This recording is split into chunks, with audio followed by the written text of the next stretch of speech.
Oi, gente, tudo bom com vocês?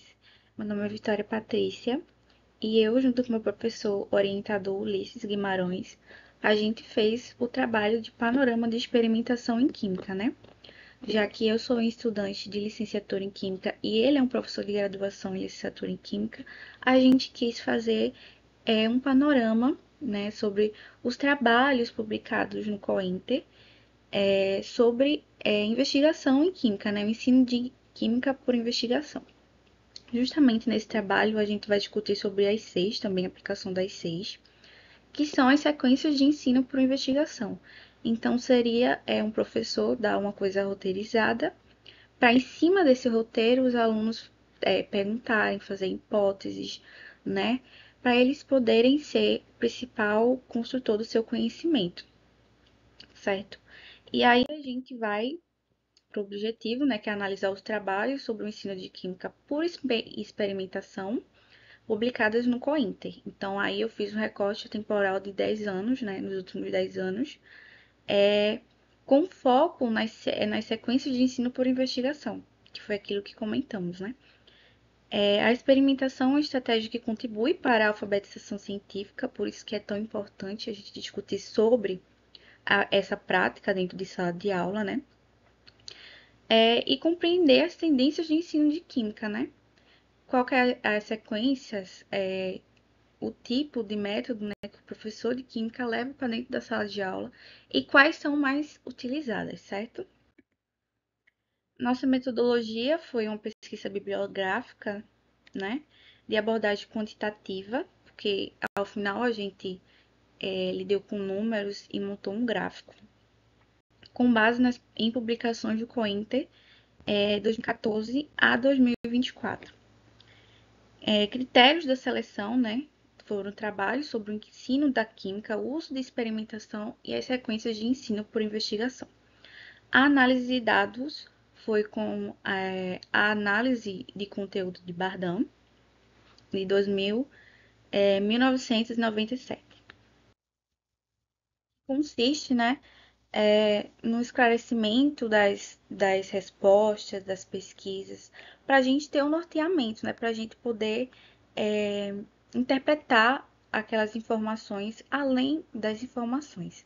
Então, tem a pré-análise, tem a exploração do material, né? Então, a análise de conteúdo, né, de Bardão foi bastante essencial.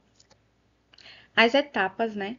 Fizemos leituras exploratórias de títulos, resumos, metodologias, né? E a gente fez a classificação das abordagens, né? Ou seja, a gente subclassificou os tipos de trabalhos, né? Voltados para o ensino de química, que foi epistemológica, que seria uma coisa mais voltada para a discussão do conhecimento, demonstrativa, né? Que seria uma aula demonstrativa, o professor levaria uma reação, e os alunos iriam ver, né? De verificação para testar uma teoria, uma hipótese muito famosa, por exemplo, lei de conservações de massas, né? E de investigação, que seria as sequências de ensino por investigação. E a gente, ao final, fez a geração e interpretação dos gráficos. Os resultados principais, né? No gráfico 1, a gente fez os trabalhos com a 6 por ano. Então, pegamos, fizemos um gráfico por anos, 2014 até 2024. E aí a gente montou um gráfico pelo Excel, né? E cada ano tem uma quantidade de trabalhos que foram publicados sobre as sequências de ensino por investigação, certo?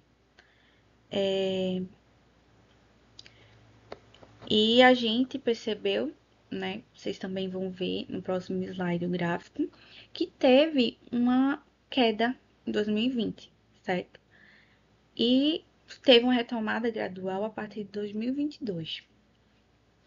E no gráfico 2, a gente já fez a subdivisão desses trabalhos, certo? No gráfico 1, a gente pegou as sequências de ensino por investigação de fato. E no gráfico 2, a gente já subclassificou. E o que é que a gente vê? A demonstrativa ainda é muito utilizada, E as sequências de ensino por investigação, elas vêm crescendo, né?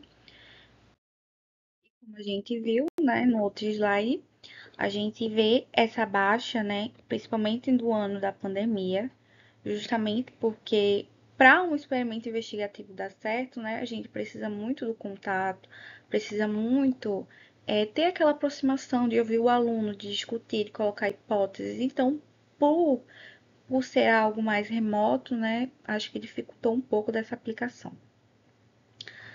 Mas iremos discutir isso mais para frente.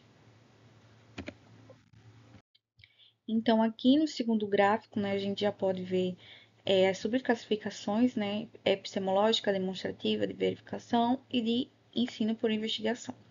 A gente pode interpretar esses dados, né, como por exemplo, até o ano de 2017, o ensino demonstrativo de química era mais utilizado, certo? Trabalhos epistemológicos de demonstração estavam no topo, né? Estavam sendo muito discutidos, debatidos, e até a investigação, né?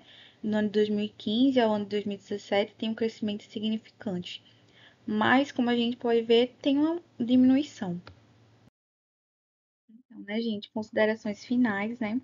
A gente teve essa contribuição do mapeamento de tendências no ensino da química no COINTER, né? Que a gente vê a relevância do COINTER, né? O COINTER é um espaço importante para essas discussões e disseminação de metodologias ativas, sobretudo na química, né? A gente pode ver que o ensino por experimentação em química é bastante consolidado, né? Um material de pesquisa muito abrangente e também uma metodologia ativa dentro da sala de aula, né? E a gente viu na evidência crescente das sequências de ensino por investigação como metodologia inovadora, né? Mesmo que durante a pandemia tenha enfrentado alguns problemas, algumas dificuldades, né? Como todas as outras metodologias, eu presumo, ela ainda continua crescendo no nosso espaço, né? De congressos, de pesquisas, de trabalhos e como metodologia ativa dentro da sala de aula também. Então, qual seria o próximo passo, né, para esse trabalho? Ampliar a análise para outros congressos com foco específico em ciências da natureza, né? Porque a gente discutiu que no COINTER não tinha bastante trabalhos, né? Tinha poucos trabalhos, ou até mesmo nenhum. E se a gente for parar para analisar o gráfico, né? Mas o COINTER, ele não é voltado para a ciência da natureza, né? Ele é um congresso de licenciatura internacional. Então, são todas as licenciaturas, né? Matemática, filosofia, biologia, né? Então, seria interessante trazer essa análise para um congresso, né? Que seja voltado para isso, né? Por exemplo, o NSI, certo? E estimular a formação docente voltada para a experimentação investigativa, né? Já que ela se trata aí de uma investigação, uma metodologia ativa que traz muitos resultados, né? Então a gente vê que, né, essa necessidade, né, de haver mais trabalhos, de ter uma pesquisa mais profunda e que mesmo sendo pouco abordada, né, sequências de ensino por investigação, elas estão ganhando espaços, né, na escola aqui no Brasil, né? Então é bastante interessante ver essa crescência e decrescência, né, durante os anos, durante os congressos e etc. Encerrando o nosso trabalho, né, a gente vai dar uma reflexão aí para vocês, né, porque muitos pensam, né, que a experimentação em química ela é só um recurso didático, mas ela é muito mais que isso, né? Tem muitos trabalhos comentando aí, Ciceron comenta, Carvalho comenta, que esse processo de aprendizagem faz total diferença para o aluno, porque ele consegue, né, as competências da alfabetização científica, ele consegue ser pensante. Então, acho que esse panorama também ajuda a ampliar essa visão, né, do que a gente está fazendo para os estudantes eles serem, para terem essa formação. Muito obrigada pela atenção de vocês, tá? Muito obrigada ao meu professor orientador Ulisses Guimarães também. E é isso, gente. Espero que vocês tenham gostado. E se caso vocês tenham alguma dúvida, é só comentarem. Muito obrigada, gente.